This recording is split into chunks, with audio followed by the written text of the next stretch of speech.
Ang Romblon ay matagal nang kinikilala bilang Marble Capital of the Philippines, isang tahimik ngunit kahanga-hangang isla na tanyag sa dekalidad na marmol na iniluluwas pa sa iba't ibang bahagi ng bansa. Ngunit, higit pa sa mga marmol at likhang sining ang maiaalok ng lugar na ito. Sa pagbisita ko rito, nais kong tuklasin hindi lamang ang kagandahan ng isla, kundi pati na rin ang simpleng pamumuhay, mga dalampasigan, lokal na kultura, at mga karanasang natatangi lamang sa isang probinsyang nananatiling payapa at malapit sa kalikasan.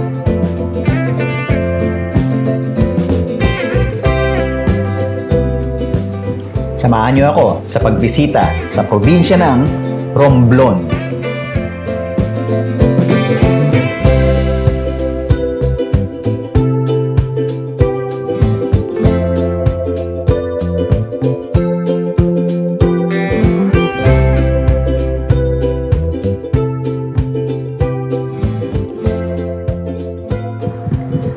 Mula sa bus station sa Buendia, aabutin ng humigit kumulang 4 na oras ang biyahe papuntang Lucena Port kung saan kami sumakay ng barkong papuntang San Agustin na aabutin din ng 8 oras sa paglalayag.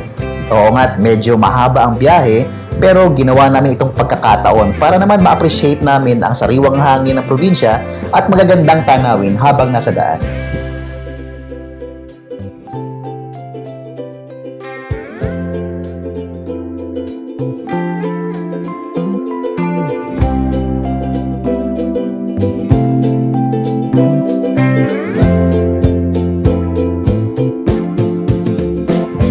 At pagdating namin sa Lucena Port, agad kaming sumakay sa barkong patungong San Agustin para sa 8 oras na paglalayag sa gitna ng dagat.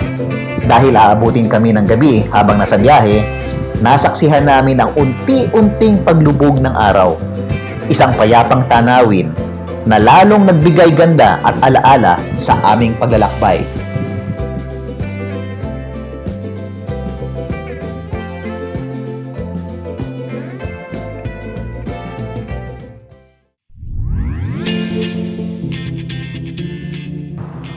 Dumating kami bago magbukang liwayway at pagsapit ng umaga ay nagpasya kaming maglakad sa mga kalsada ng bayan. Agad naming napansin ang payak ngunit kaakit-akit nitong probinsyang kagandahan. Isang lugar na tila hindi pa naaabot ng mabilis at magulong takbo ng buhay sa syudad. Mabagal ang galaw ng paligid, kakaunti ang sasakyan, tahimik ang mga daan at dama ang payapang atmosfera na tunay na nakapapawi ng isip.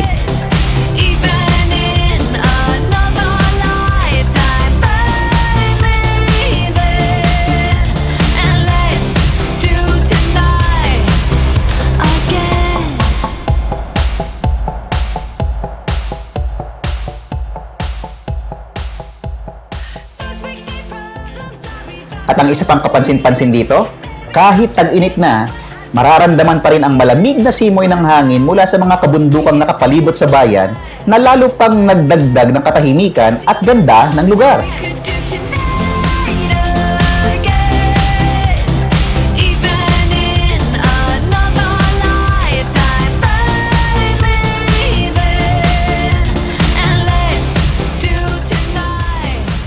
At syempre dahil mahilig akong mangisda, hindi ko pinalampas ang pagkakataong iyon na makapangisda sa pier. Pero dahil limitado lamang ang oras, hindi ko nagawa makahuli ng isda rito. Pero okay lang, kasi marami pa kaming mga pupuntahang lugar. At alam nyo ba kung saan yon? Medyo may kalayuan. Mga 3 hanggang 4 na bundok ang kailangan namin ikutan para marating namin at makilala yung mga bago naming kaibigan. At nung makarating kami mismo sa lugar nila, nakita namin kung ano ang pangunahing ikinabubuhay nila. Isa sa mga kaibigan natin dito ay talagang namamana sila. Yun talaga yung kabuhayan niya. Ito makikita natin yung mga iba't ibang klase ng spear gun niya na siya lang mismo yung gumagawa. At ito ang isa sa mga naging highlights ng aming kwento.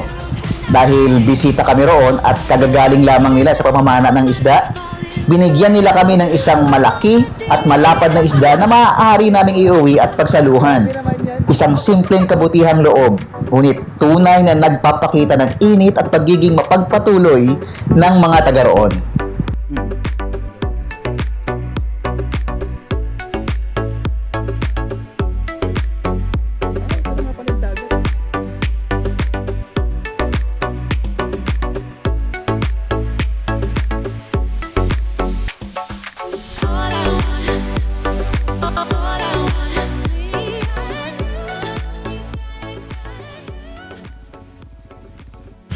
Ito first time ko makakita nito. Yung pinaka-usbong pa ng pin niya. Ganito pala siya ang itsura niya. Kapag nagsisimula pa lang siya. Ang kulay niya ay may pagka-reddish. At dahil summer na rin, syempre hindi pwedeng hindi kami mag-island hopping at magtungo sa dagat.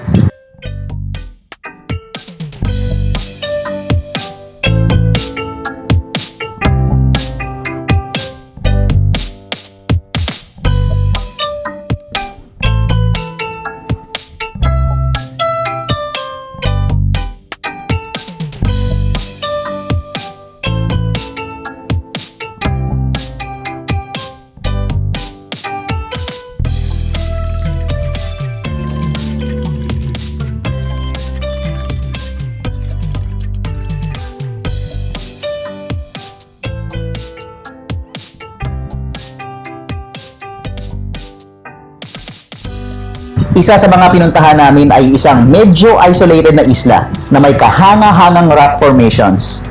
Ginawa namin itong pansamantalang silungan habang nagpapalipas ng oras at nagtatampisaw sa malinaw at malamig na tubig dagat sa buong maghapon.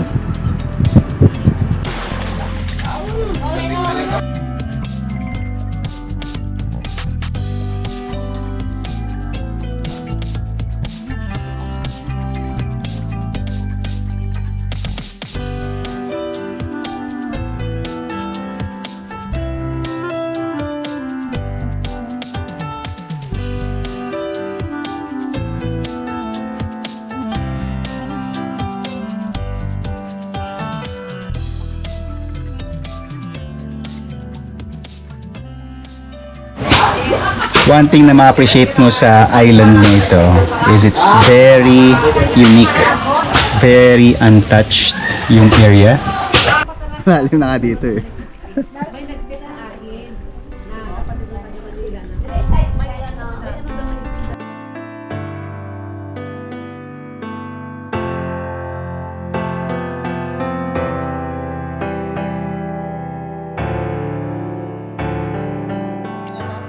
Sinamantala din namin ang pagkakataon na akyatin ang isa sa mga rock formation dito at tingnan kung ano yung meron doon sa tuktok.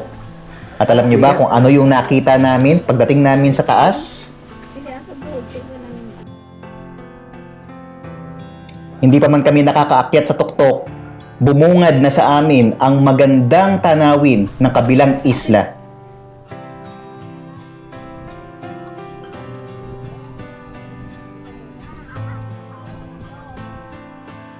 At kung ako ang tatanungin kung ano ang masasabi ko sa mga naninirahan sa probinsya ng Romblon, masasabi kong hindi ito maingay sa komersyo gaya ng nakasanayan sa syudad. Sa halip, pinananatili nito ang payak at tahimik na kultura ng pamumuhay. Hindi man ito perpekto, bihira na lamang makatagpo ng ganitong lugar ngayon.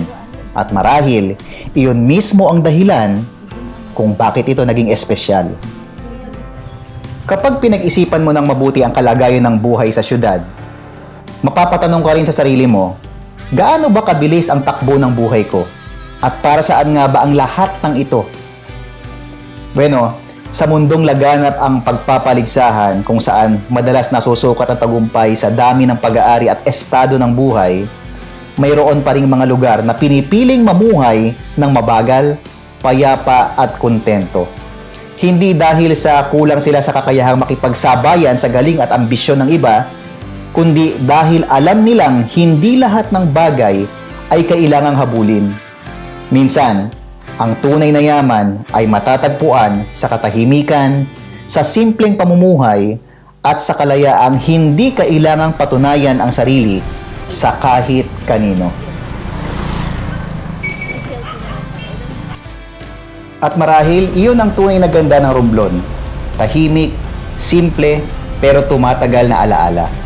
Hindi man ito pinakamabilis na lugar sa mundo, pero baka ito ang isa sa mga lugar na tunay kang makakahinga.